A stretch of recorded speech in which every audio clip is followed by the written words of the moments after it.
Use of A and the. A and the का प्रयोग कब होता है इसके बारे में आज हम लोग जानेंगे। इसके पहले वाले वीडियो में हम लोगों ने पार्ट्स ऑफ स्पीच के भागों को पढ़ा था।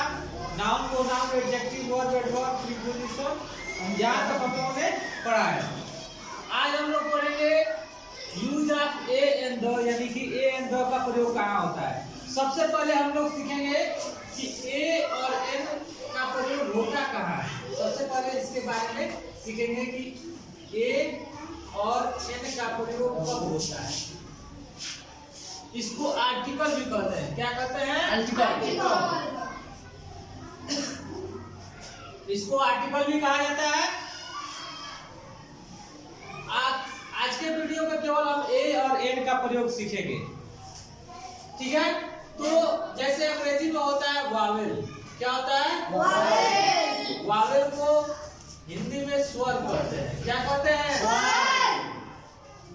अंग्रेजी में वावेल जो है 5 प्रकार के होते हैं। कितने प्रकार के? 5। A E I O U. A E I O U. अंग्रेजी में वावेल कितने होते हैं? 5। अगर आपसे कोई पूछे अंग्रेजी में कितनी मात्राएं होती हैं तो क्या बताएंगे? 5। अंग्रेजी में कितनी मात्राएं होती हैं? 5। और हिंदी में वावेल यानी स्वर कितने होते हैं? अ से लेकर अ तक। अ से लेकर यानी अ से लेकर अ तक अंग्रेजी में स्वर होता है। यानी अंग्रेजी हिंदी में अ से अ तक स्वर होता है। कितना होता है? अ से अ तक। यानी हिंदी में टोटल 13 मात्राएं होती है। कितनी मात्राएं होती है? 13 मात्राएं होती है। 11 मानी जाती है। 13 होती है लेकिन 11 मानते हैं, ठीक है। अब और अ को नहीं मानते हैं, ठीक है। दूसरा होता है कॉन्सोनेंट। क्या होता है? कॉन्सोनेंट। कॉन्सोनेंट का होता है व्यंजन। क्या होता है? व्यंजन। अंग्रेजी में इन सब 5 को छोड़कर बाकी 21 क्या होते हैं? व्यंजन होते हैं, यानी कॉन्सोनेंट होते हैं। और हिंदी में व्यंजन कितने होते हैं? क से ज्ञ तक। कितने होते हैं? ज्ञ से ज्ञ तक। टोटल 36 होते हैं। कितने होते हैं? 36। कितने होते हैं? 36। हिंदी में 36 व्यंजन होते हैं, जिसमें से 33 माना जाता है। छ, त्र और ज को हटा दिया था, ठीक है। तो स्वर और व्यंजन समझ में आया सभी को?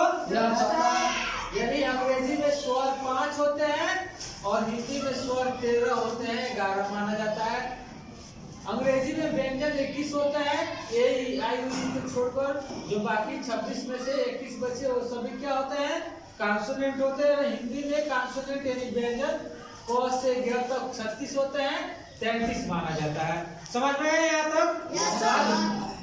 अंग्रेजी में 2 और होता है। एक होता है सेमी वावेल। सेमी वावेल क्या होता है? सेमी वावेल यानी अर्ध स्वर। क्या होता है? अर्ध स्वर। क्या होता है? अर्ध स्वर यानी आधा स्वर है, आधा व्यंजन है। कौन कौन? W और Y। कौन कौन? W और Y।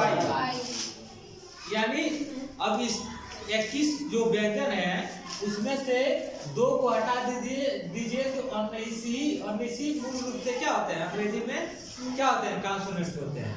ये जो 2 W और Y होते हैं आधा स्वर आधा व्यंजन होते हैं।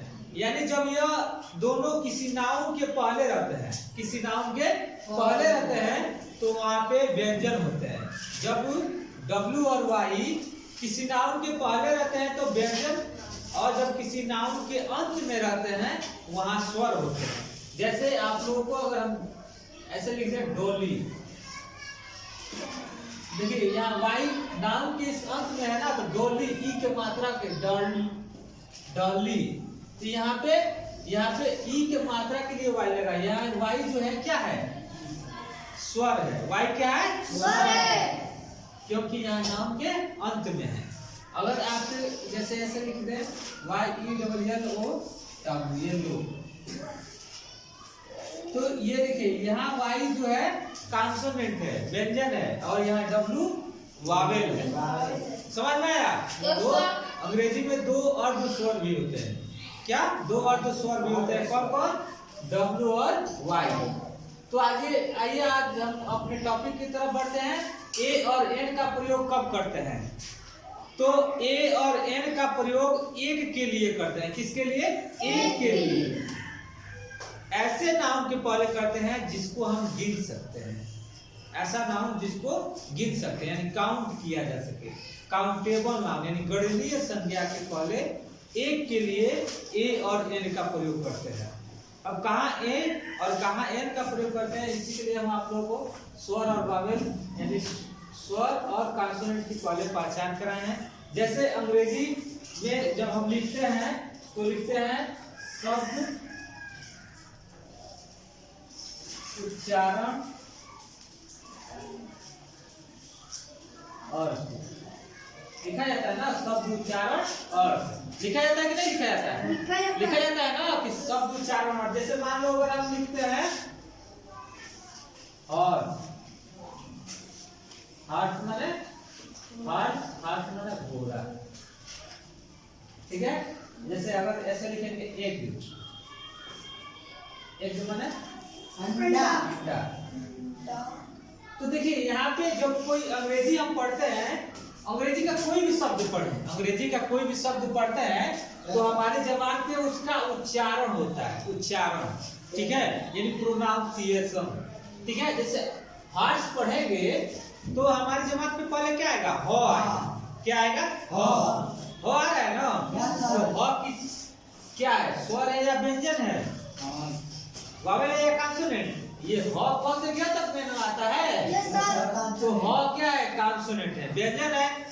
तो इसमें एक के लिए क्या लगाएंगे? ए का प्रयोग करेंगे। किसका प्रयोग करेंगे? ए का। और एक पढ़ेंगे तो क्या आएगा? ए आएगा ना? एक पढ़ेंगे तो हमारे जबान पे ए उच्चारण आएगा। तो ए क्या है? स्वर है ना? और तक में आता है ना? इसमें एक के लिए एन का प्रयोग करते हैं। समझ में आया?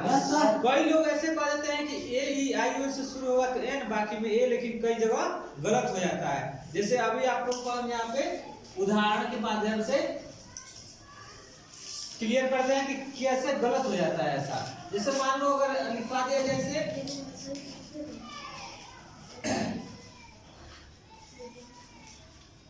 यह एक तरफा खेल है, यह एक तरफा खेल है। तो इसमें लिखेंगे क्या? This is a one sided game. This is a one sided game. अब यहाँ पे देखिए ये एक तरफा, ये वन साइडेड, देखिए यहाँ पे लिखेंगे तो वन साइडेड।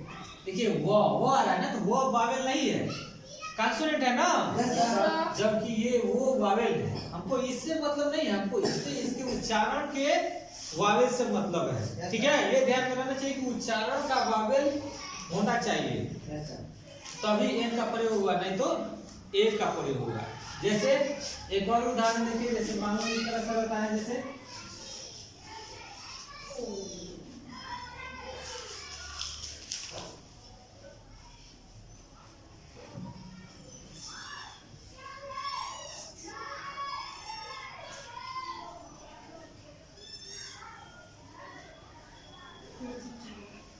तुम एक यूनिवर्सिटी प्रोफेसर हो तो क्या आ जाएगा? यू आर ए यूनिवर्सिटी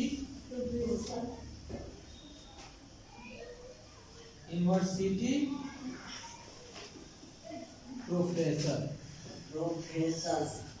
तो देखिए यहाँ पे यूनिवर्सिटी, ये देखिए उच्चारण में य है, यहाँ पे वावेल है, लेकिन यहाँ पे ये कॉन्सोनेंट है उच्चारण में, इसीलिए यहाँ पे ए का प्रयोग होगा।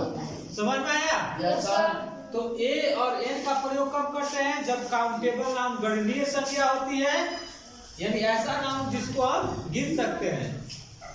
कब ए और एन का प्रयोग करते हैं? जहाँ पे क्या हो? स्वर हो, यानी उच्चारण में वावेल रहे, वहां पे एन और और जहाँ पे उच्चारण में क्या अंग्रेजी पढ़ेंगे, उच्चारण पे कॉन्सोनेंट हो वहाँ पे ए का प्रयोग करेंगे। समझ में आया सभी को?